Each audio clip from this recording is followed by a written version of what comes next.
Então, boa noite a todos. Mais uma sessão do nosso Rezendinho para Todos. E hoje o nosso convidado é um amigo de longuíssima data, professor Jofre Amin Júnior, professor titular da UFRJ e diretor, porque hoje tem um nome diferente, mas é o diretor da Maternidade Escola da UFRJ, esse berço de excelência da escola obstétrica brasileira. Ninguém mais apropriado que ele para nos contar essa história dos 40 anos do Doppler obstétrico no Brasil, uma vez que foi ele, através das suas mãos, que essa tecnologia, esse método hoje indispensável na propedêutica obstétrica chegou ao Brasil. Lá se vão 40 anos. Então, Jofre, muito obrigado e com a palavra. Obrigado, Jorge. É um prazer enorme estar aqui com vocês, né? E obrigado pelo convite, né? Pelo carinho aí. A casa é nossa, né? Eu vi o professor Benzicri, que também cria, muita cria, não, foi criado dentro da casa, né? Benzicri, tá? E esses 40 anos passaram muito rápido, né? É, Isso aí. e nós começamos como uma inovação na época, né, que a gente não conhecia, ninguém conhecia o Doppler direito, era muito novo. Os primeiros trabalhos de Doppler da parte clínica foram de 1983, né? Então, nós recebemos o Doppler aqui na maternidade muito cedo, né? 86, quer dizer, ninguém conhecia quase nada do Doppler. Tanto que é muito interessante a história. Eu antes vou dar uma homenagem aqui à nossa maternidade, né? A maternidade nossa é a primeira isolada do Brasil, né? 1904. A segunda foi a Climéria de Oliveira, em 1910, né? E logo depois veio aqui no Rio a nossa Promatre antiga, 1914, não é isso? Então são 122 anos de maternidade de escola e 40 anos de DOPA, né? E tudo isso com inovação. Uma homenagem aqui, essa aqui é a quarta cesariana feita na maternidade escola. Lembrando que o professor Rezende Pai trouxe também uma técnica nova do Fanistil, né, que privilegiou muitas mulheres aí que eram necessárias serem submetidas à cesariana. A maternidade de 1904 sofreu mudanças, né? O prédio, aquela casa antiga, bonita, foi substituída, foi reformulada em 1950, na década de 50. 70 começou realmente a inovação tecnológica na maternidade, 73, final de 73 com ultrassom, e aí foi feito aí o Doppler e outros procedimentos. Centenário de 2004, né? E atualmente a maternidade tem uma assistência muito diferenciada, uma assistência multiprofissional, então que dá orgulho à casa, os ambulatórios especializados, toda a propedêutica que existe na internação da paciente, né? E como a gente está caminhando. Só para dar uma passagem da parte tecnológica, monitoragem obstétrica 1968, tá? Com uma grande força dentro da casa na época, ultrassom final de 73, o Doppler 86, né? E aí, a partir de lá, vieram os procedimentos mais utilizados, procedimentos invasivos, a fetoscopia 2004, e hoje a cirurgia a céu aberto que a gente faz em parceria com o cérebro, com o Instituto do Cérebro, né? Primeiro trabalho de Doppler, bem no iníciozinho, o professor Montenegro, ele era muito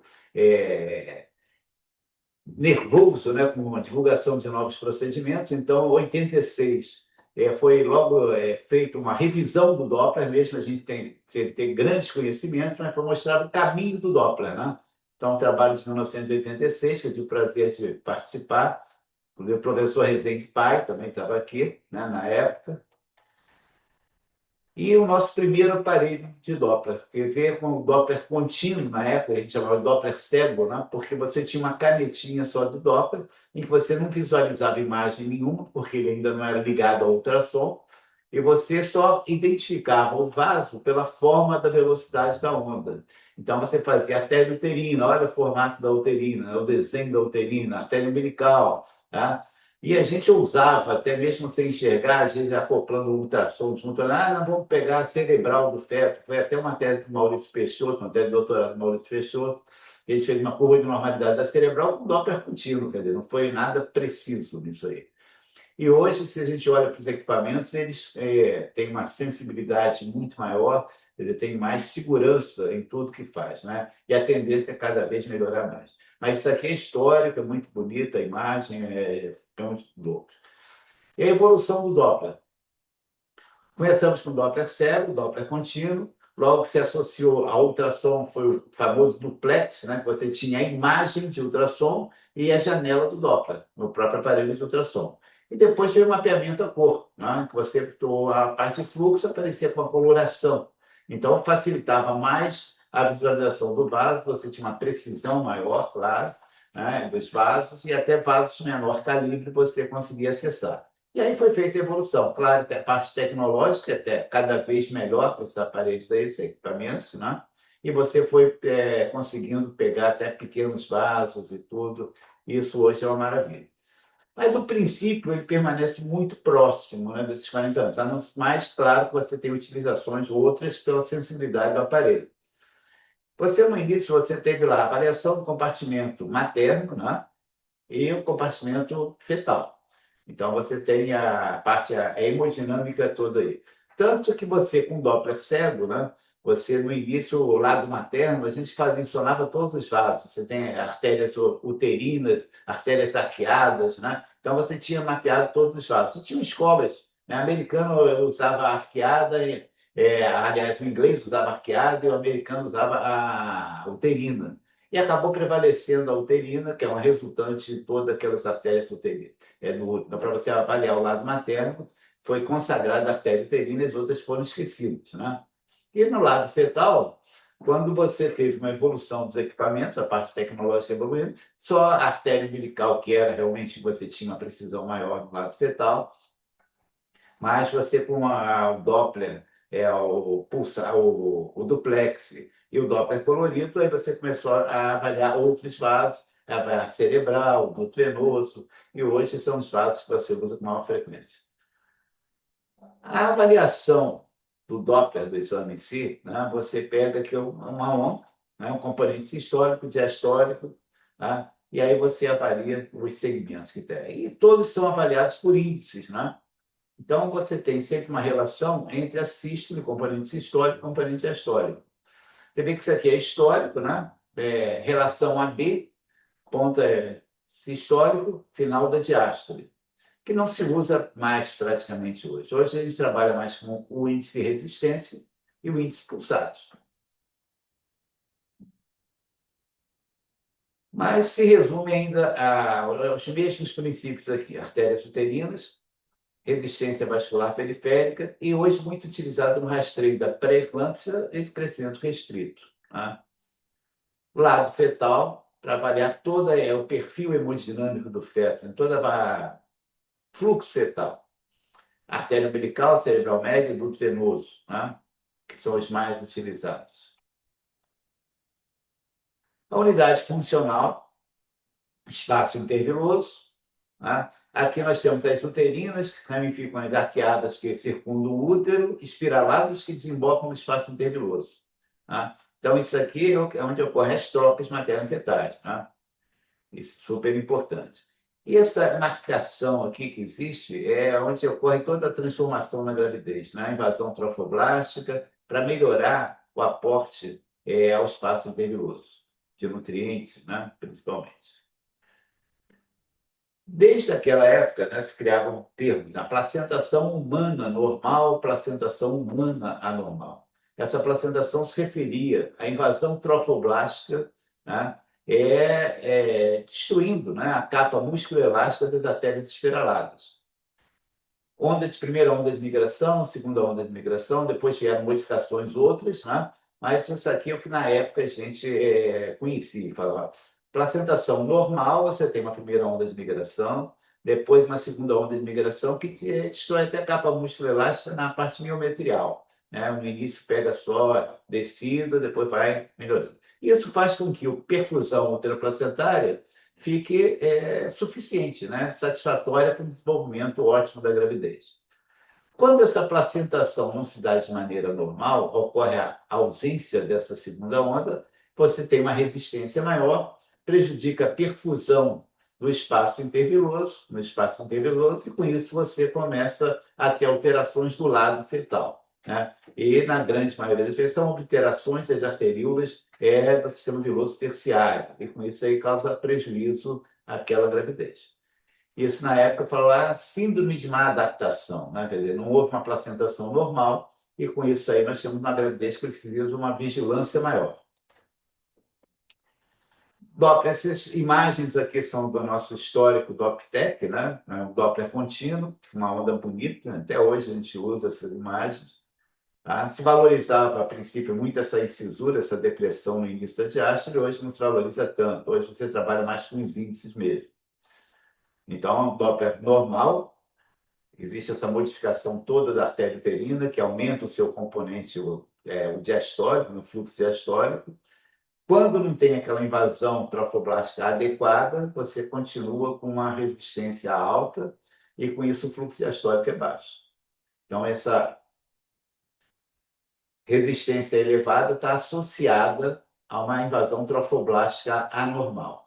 Na época, foram feitos até trabalhos de teste, a gente fazia muito, que era a biópsia do leito placentário para fazer essa relação da invasão trofoblástica anormal com os resultados do Doppler. Foi até uma tese, se eu não me engano, da Elizabeth, que era da UF, que a gente fazia essas biópsias para comparar. O trabalho de Trudinger, que foi muito importante para visualizar, porque no início a gente falou, o Doppler, né, ele é muito precoce, né? Isso aqui na época a gente falou, ele não é tão precoce assim, né? Porque ele fez uma relação do resultado do Doppler com estudos patológicos de placenta. E ele correlacionou justamente a resultado do Doppler, a resistência dos vasos avaliada, a artéria umbilical, no caso, avaliada, e o número de arteríolas obliteradas na placenta, né? E ele viu que quando o Doppler de artéria umbilical se altera, aqueles valores da curva de normalidade, 50% daquelas arteríolas já estavam obliteradas, ou seja, metade da placenta estava prejudicada. Então, o Doppler não era tão precoce assim, né? 90% das arteríolas obliteradas é associada com aquela diástole zero, a famosa diástole zero, que no início a gente nem sabia. Eu lembro que eu fiz um exame de um colega em Botafogo, logo no início, né, do Doppler, e ele falou assim, o exame está normal, paciente grave, eu vi até a diástole zero. A gente sabia que alguns artigos falavam, isso não é bom, a mortalidade é muito alta, então... Falei, olha, não temos tanta experiência, né? Aliás, zero de experiência, estava começando o Doppler, mas o que a gente lê é que isso é muito perigoso, né, para o paciente. E alterações aqui se encontram com o Doppler, né? Então, você tem um componente diastólico ainda, que é diástole zero, e pode ter uma resistência tão elevada que você tem até um fluxo reverso, uma diástole reversa na artéria umbilical. Isso aí são casos muito extremos, né?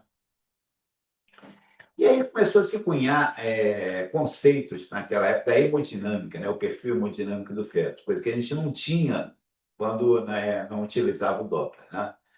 Então, o conceito de centralização ou redistribuição de fluxo, né, que é para uma proteção cerebral, em que você tinha uma hipoxemia crônica, desculpa, fluxo sanguíneo fetal.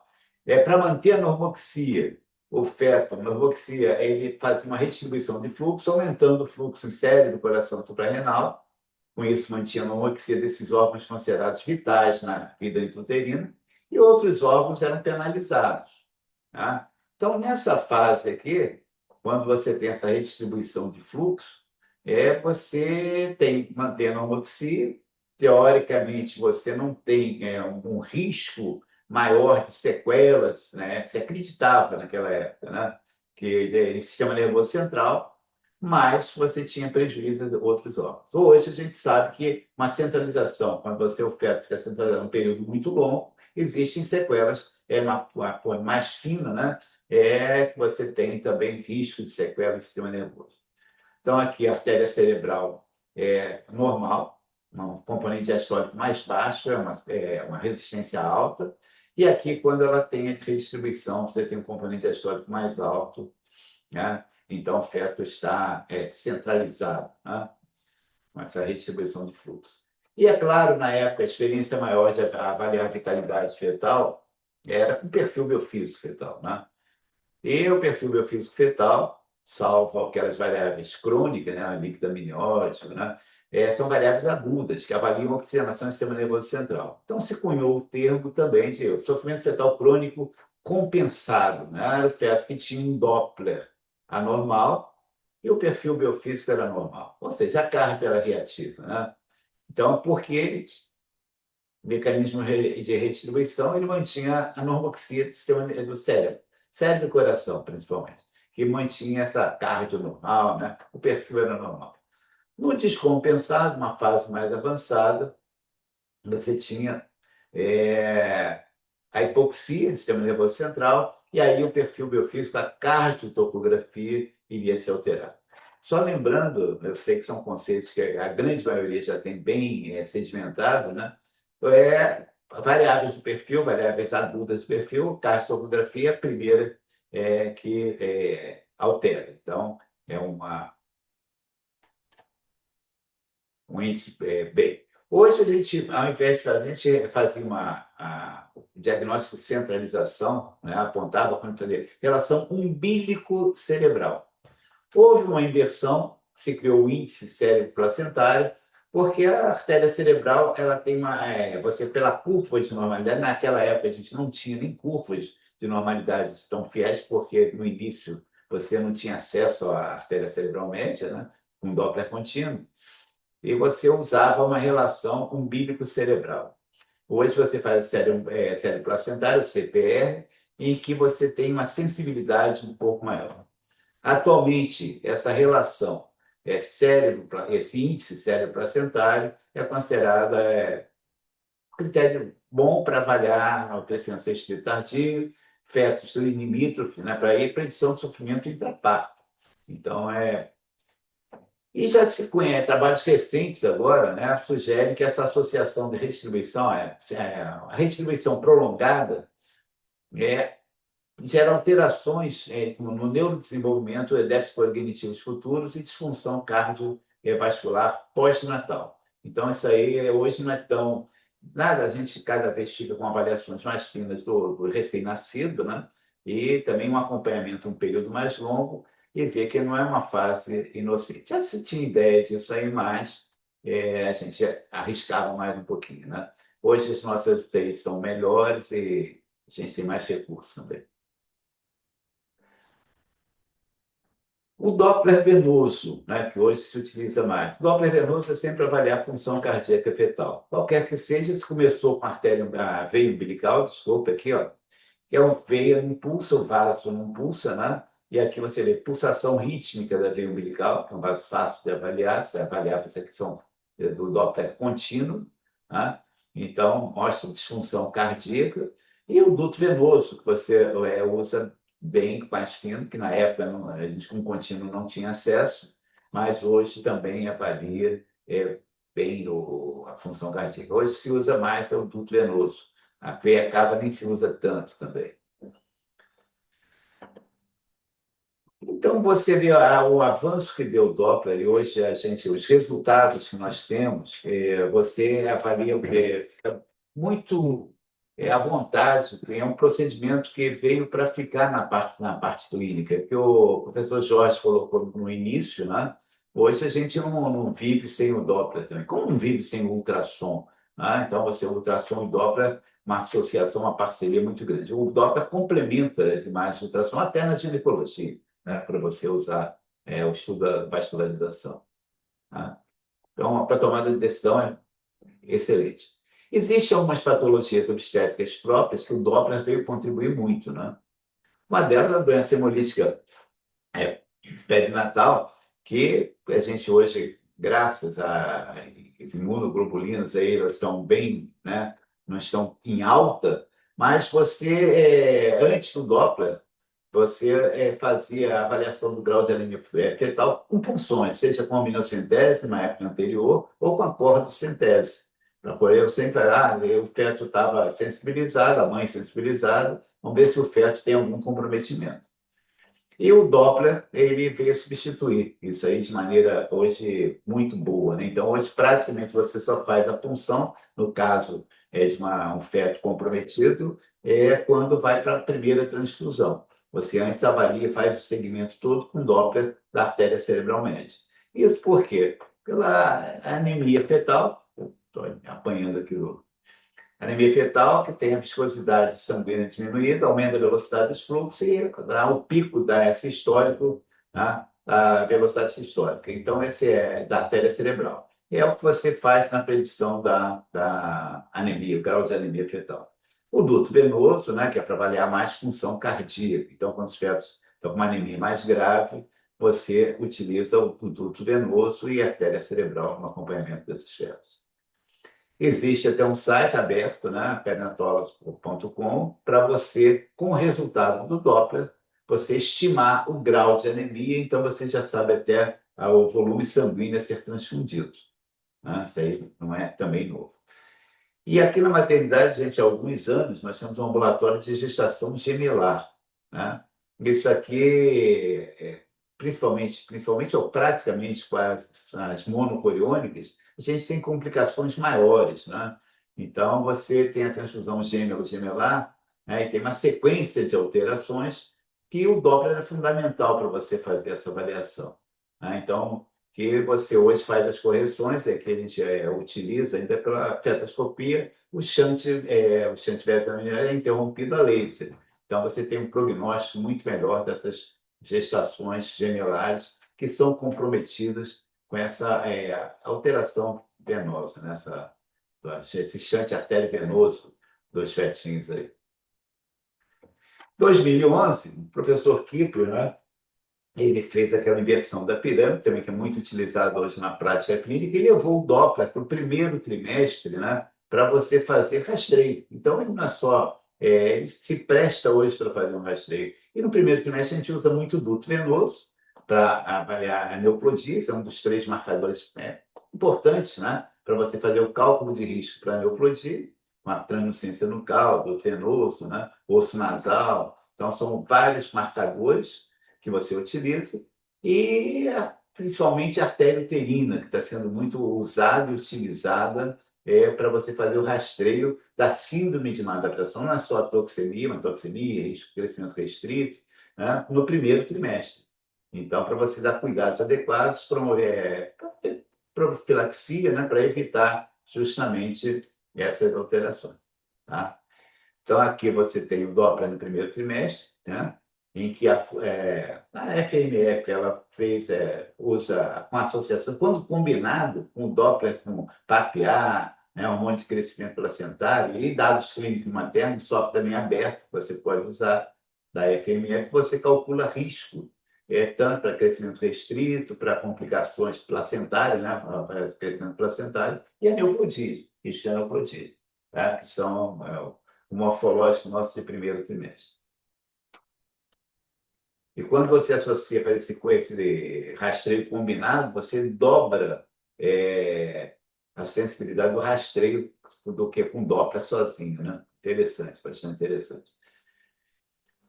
Então, você vê que a gente começou com uma inovação que hoje virou uma rotina assistencial. Isso eu acho que é próprio, né, da maternidade, né? Está dentro o ultrassom também que se iniciou nessa casa aqui também. Você hoje, ninguém vive sem ultrassom, né? Está cada vez mais presente na prática obstétrica.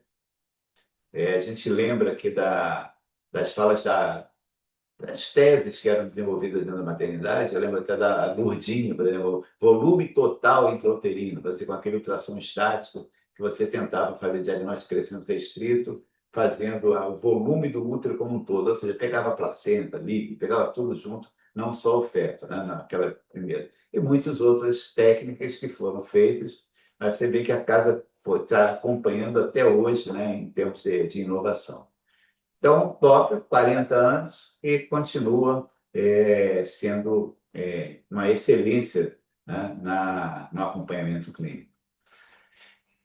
Eu adorei que o Jorge me deu essa oportunidade de revisitar um pouco o Doppler, né, de lembrar das coisas que a casa fez nesse período aí. Né? Então, foram muitos trabalhos, muitas teses, até firmar isso aí. Eu lembro muito do Montenegro, em que quando ele começava com método, né? Ele falou, esse método, eu lembro que a gente fez aquela, eu acho que foi na academia mesmo, falando do Doppler, que ele falou, não, tem que jogar a tarde fora. Ele tinha essa mania, né? Porque o Doppler vai substituir tudo. A gente vê, não, que essas tecnologias elas se complementam, né? Então, a tarde continua aí, né? O Jorge fez mesmo a tese dele em cardio computadorizada, que continua muito forte também. Infelizmente, a gente não usa em grande escala, mas continua importante na avaliação fetal. Jorge, não sei se correspondeu à sua Isso, expectativa. Ah, excelente. Encerra o compartilhamento, Jofre, que aí fica, a gente se enxerga ah, aqui melhor na tela. é que agora fica todo mundo muito pequenininho, né? Porque É, agora é isso que vai eu aqui apanho. embaixo, compartilhar, aí você vai aqui, encerrar compartilhamento. Tem aqui, ó, aqui em cima, tá aqui, ó, compartilhar. Não, Isso. aqui. Para mim, é da Tá. barra. Não, é embaixo, Jofre. Não, não, não é aí Embaixo. não.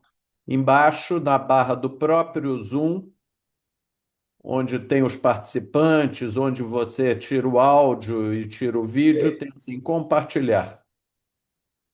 Pois é, só não estou achando total compartilhar, cara.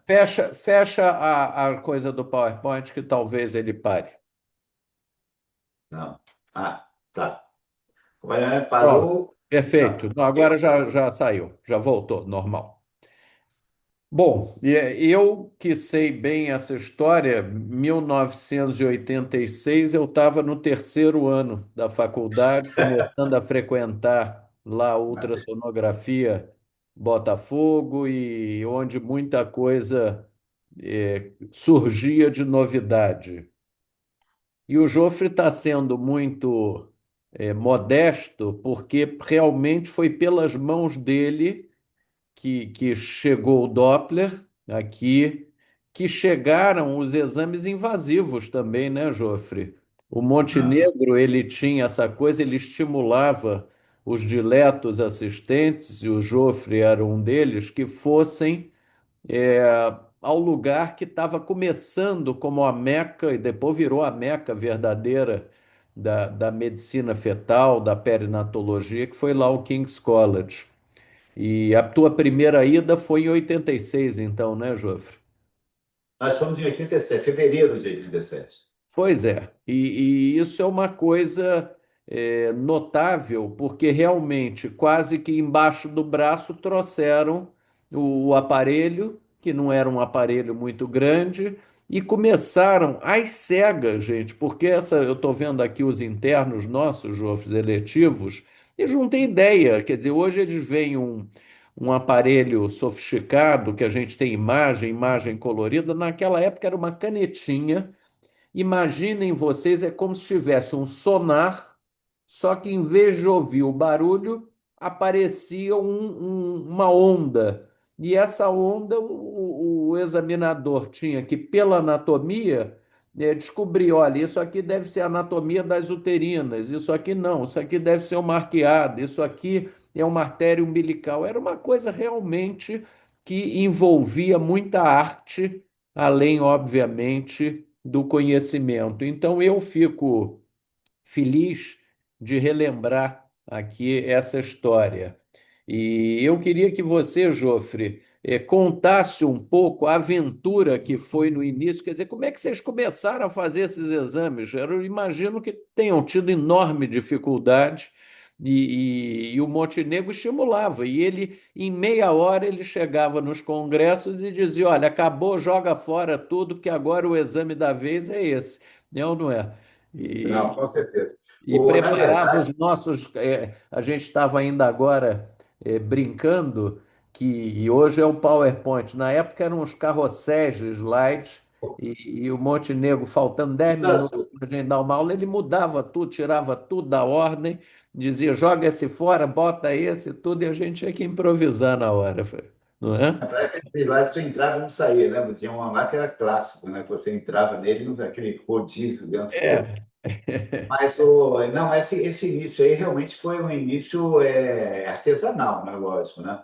Porque é só lembrar que nessa época não tinha internet, não tinha nada. Então todos os trabalhos eram encomendados. Então você tinha que pegar, encomendar trabalho para você fazer uma revisão toda do Doppler, do que tinha naquela época, que não era muito também. Você tinha que pedir na biblioteca, vamos trazer também. E o Montenegro nisso aí ele era craque, né? Ele pegava e lia tudo. No dia seguinte, ele chegava para você com esse cópias do trabalho e passava tudo, né, para você. E o papel das nossas bibliotecárias, que eram Justamente. formidáveis. Não tinha essa coisa Maria de Lúcia Lacage, PubMed, não. Tinha essa, aquela outra revista. Tinha uma meia dúzia de revistas, a maternidade escola assinava todas, e a bibliotecária separava, né? Fazia ali um sumário, reunia os sumários das principais revistas. Era um negócio formidável.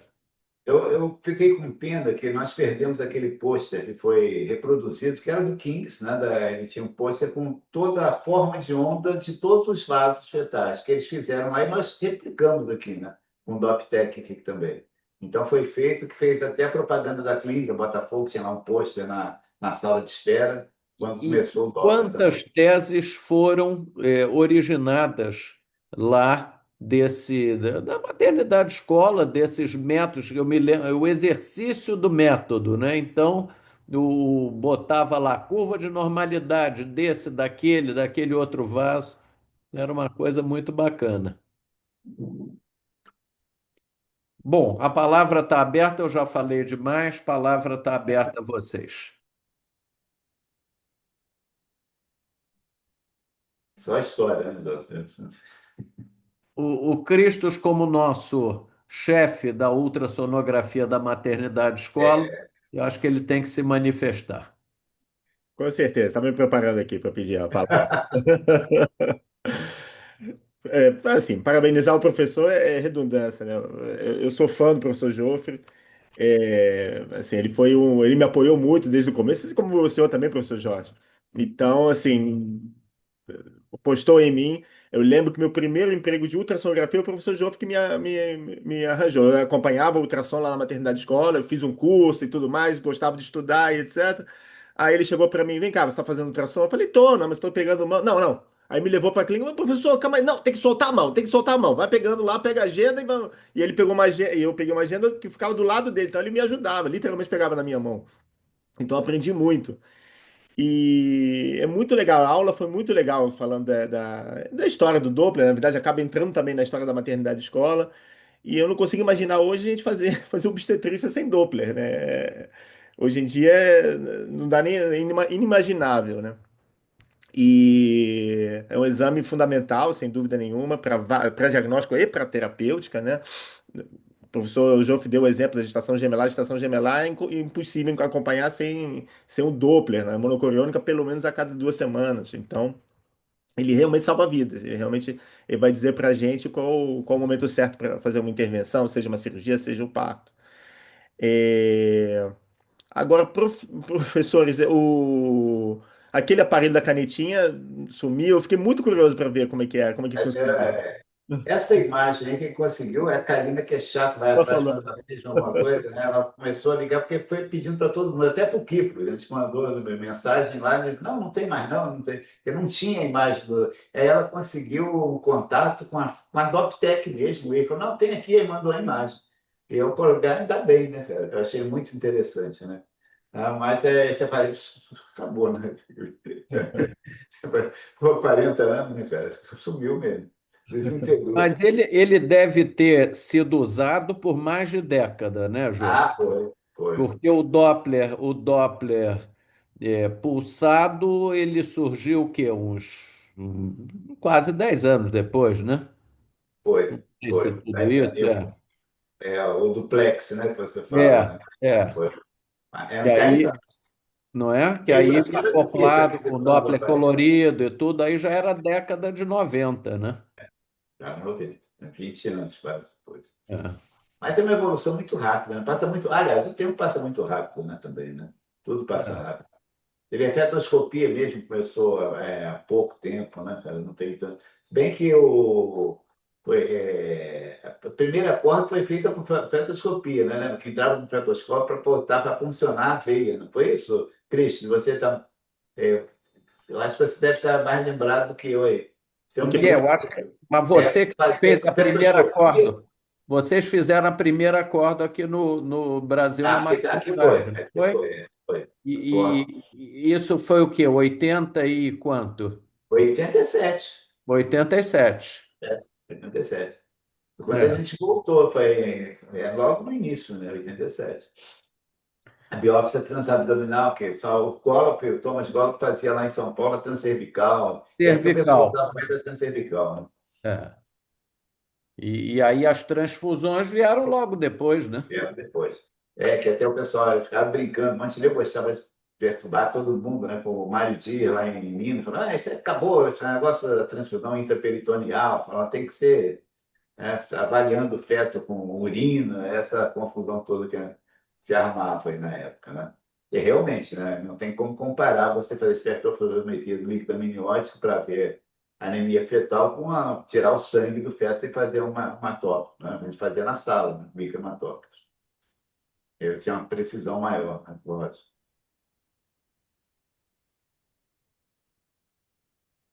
Professor Benzecri, que vivenciou muitos avanços aí na Pois especialidade. é, eu estava exatamente vendo isso, como as coisas vão avançando. Eu estou aposentado há 20 anos.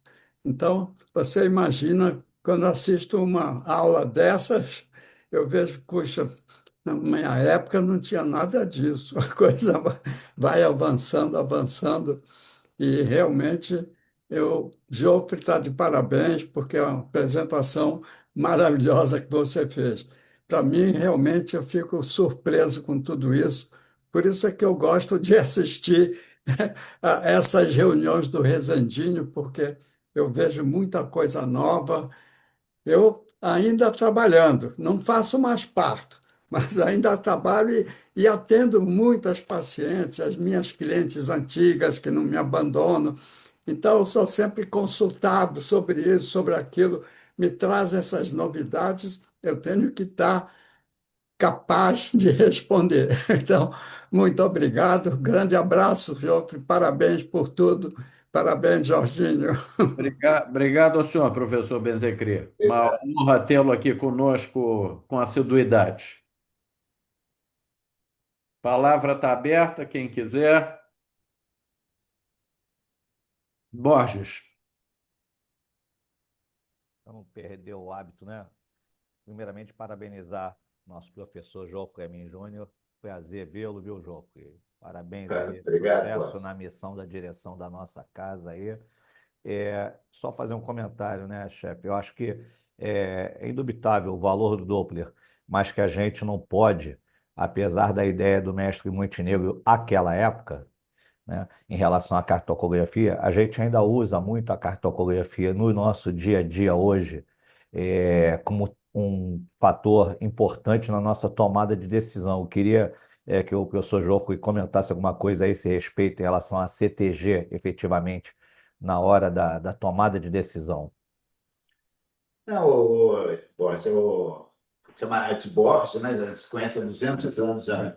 O, É claro que a carta é importante, também acho, né? Ela tem um grau. Hoje você sabe qual é. O Doppler ele avalia o sofrimento ou a agressão fetal num determinado nível, no perfil hemodinâmico dele, né? A carta é em outro nível, né? Seria na oxigenação cerebral, então está avaliando uma outra coisa. Então ela tem o seu espaço.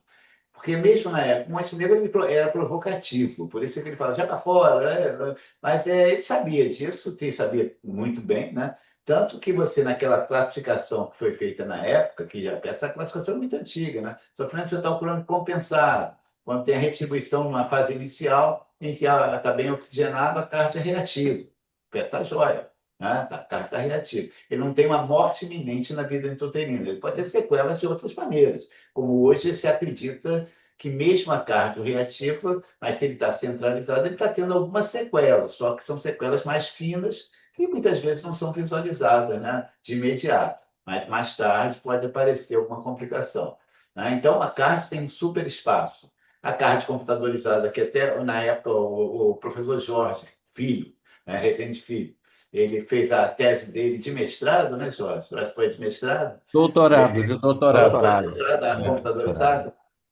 Não. Doutorado, você tem uma É. avaliação mais fina ainda, né? Então, você, hoje, é utilizado até para você classificar em termos de nível, estadiamento do sofrimento fetal, né? Então, então, a cardio é importante. Então, e hoje a grande vantagem, hoje não, já há algum tempo, né? A vantagem é que você, na avaliação fetal, você sabe que o feto está sofrendo agressão, né? Então, você vai tentando levar a gravidez até o momento ideal para interromper aquela gravidez sem ter uma sequela maior da prematuridade e sem ter uma sequela maior por hipoxia. Então, você tem que ter um equilíbrio, coisa que é difícil, às vezes, tomar essa decisão, né? É, Mas a gente sabe, hoje você tem muitos trabalhos, né, mostrando que esse grau de morbidade, mortalidade, né, está associado também ao grau de prematuridade. Então, você tem que ter um equilíbrio na balança aí na hora de interromper, né? é exatamente esse equilíbrio, é a gente buscar o momento ideal, mas hoje a gente sabe, né, mestre, que ele É, não passa, o feto não passa incólume por esse momento, né? não Essa passa. redistribuição, ela cobra o seu preço, né? E a gente vai Cobra, começar a cobra. ver, num futuro próximo, as consequências, né? Que a gente não Justamente. enxergava antes. Uhum. Ok, muito Então, a gente obrigado. fala assim, você perdeu um feto em útero, pô, você acontece, né? Agora, hoje você acompanhando, monitorando ele, você até sabe o risco que você está correndo. Pode acontecer. Agora, pô, o importante é você falar, se eu tirar, como é que vai acontecer? Eu lembro uma frase até do professor Rezende Pai, né? Em que a bolsa rota, uma prematuridade extrema, aí fala, não, vamos interromper essa gravidez. Aí ele fala, não, eu prefiro um prematuro sem infecção do que um prematuro infectado, porque prematuro ele vai ser de qualquer maneira. Então, tudo você avalia na hora de interromper uma gravidez, para ver quais os prós e os contras que você tem com isso aí, né? Obrigado, muito obrigado. Essa cardio computadorizada é uma pena, né, João? Eu não sei que se isso comercializa hoje, se é fácil, é um Eu troço que acho que tem. Nós tentamos pedir uma vez aí, mas foi uma confusão tão grande para trazer, cara. Mas a gente até perdeu, porque tinha um software que você mesmo deixou aqui na maternidade, e a é, gente estava no computador, de repente sumiu, sumiu. é. Aí ela, vamos buscar, não conseguia. Era muito interessante. É tentar num desses projetos de financiamento, porque certamente existe e deve ser Existe. comercializado, porque os trabalhos todos que falam de Continua. rádio é com arte computadorizada. É. Enfim, alguém mais quer fazer algum comentário? Célia, que está nos brindando aí de câmera aberta. Eu Tá com fome. estou aqui prestigiando esse encontro que é maravilhoso. Parabéns, Jofre, pela apresentação. E eu fico muito feliz em ver colegas jovens eh, assistindo esse passeio que você deu por toda essa história, que não é só do método, mas da história da maternidade escola. Você hoje, Jofre, e Jorginho, mas você, Jofre, representa hoje o baluarte da nossa obstetrícia carioca, porque você traz muita história do que foi feito na obstetrícia do país. E a casa, a nossa casa, que essas jovens que eu estou vendo aqui estão lá na sua formação, hoje tem a oportunidade, através da tua apresentação, de ver esse caminhar da obstetrícia e o ponto que nós chegamos hoje. E a qualidade da assistência que a gente tem, como foi citado aqui, nosso ambulatório de gemelar é um exemplo, com Cristos ali, atento a toda e qualquer alteração, indo lá no ambulatório, comunicando, para que a intervenção seja a mais precoce possível. Então, parabéns, Jorginho, pela escolha dos nossos palestrantes aqui no evento e hoje, parabéns, Jofre, gostei muito. Obrigado, Célia. A minha praia é ginecologia, obstetrícia, sou. Uhum.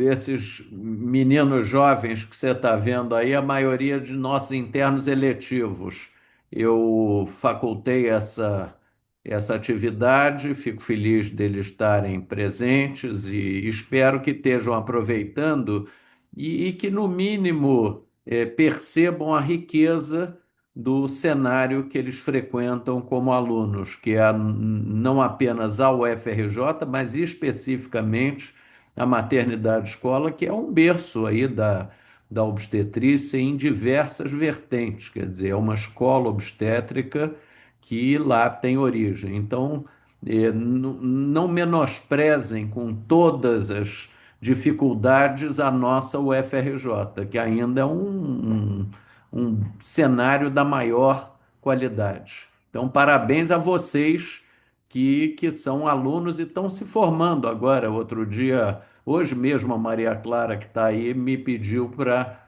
não ir no dia da aula da saudade. Quer dizer, a aula da saudade é uma coisa aí bacana. Parabéns a vocês. Professor Jofre, só para aproveitar o ensejo, a doutora Célia Regina, ela foi modesta, porque ela clinica muito bem, transita muito bem na obstetrícia, até porque, como seu assistente na clínica privada, eu sou testemunha viva disso. Em relação ao que foi citado, se eu não estou enganado, isso é uma marca que eu tenho memorizada, seu pai trouxe a incisão de Fanny Steele no ano de 55. Realizou pela primeira vez, Jofre, se eu não estou enganado, no ano de 55, na maternidade escola, numa cesariana, onde foi realizado o ato cirúrgico, tendo como operador Fernando Magalhães e como primeiro assistente Jorge Rezende. Então, são 70 anos aí de Fanny Steele aqui no Brasil, E trazido pelo professor Jorge. hoje também essa geração nova acha inimaginável outro acesso para uma operação cesariana que não o Phanestoel, né? Rarissimamente a gente usa outra incisão. E sei que em algum momento ele foi proibido de fazer o Phanestoel lá na maternidade escola, que a incisão era longitudinal. Como a gente também, maternidade escola barra 33ª enfermaria, que foram serviços sempre irmãos que caminharam juntos, é, introduzimos não fechar o peritônio. E aí já estamos no início da década de 2000. Me lembro numa prova prática de livre docência que eu fiz na USP em 2002, tinha uma prova prática no paciente vivo, uma cesárea no paciente vivo. A Aranda, que está aí, me ajudou, e ele, Aranda e Cora foram os meus assistentes. E a banca me perguntou: e agora, o que que vai fazer? Aí o Marcelo Zugaib me salvou, falou: não, professor, podemos ir embora, que agora ele não vai fazer nada, vai deixar aberto o peritônio. Era o Camano, era o, era o Zugaib, o Camano, enfim, só caras da maior qualidade aqui no meu cangote, eu operando. E agora deixa aberto. Mas eu quero ver como é que vai ficar aberto. Aí o Zugaib me livrou e falou assim: não vai ficar aberto e pronto, vamos sair daqui que a operação já acabou. Ai, ai, o tempo passa e essas memórias eu acho que são da gente que já não é tão jovem, mas para os jovens é importante saber essa história. Bom, eu particularmente adorei a sessão de hoje, fiquei muito feliz e espero que vocês todos também tenham aproveitado. E se ninguém mais quiser fazer nenhum comentário ou pergunta, eu vou dar por encerrada a sessão. Então, Jofre, muito obrigado novamente, foi excelente. E semana que vem teremos o professor Marcos Nakamura. Eu não sei sobre que assunto ele vai nos falar, mas no mesmo horário espero vocês. Muito obrigado, uma ótima semana para todos. Boa noite. Um abraço para todo mundo. Obrigado. Obrigado. Boa noite a todos. Boa noite, Célio. Obrigado pelo elogio, viu? Boa noite.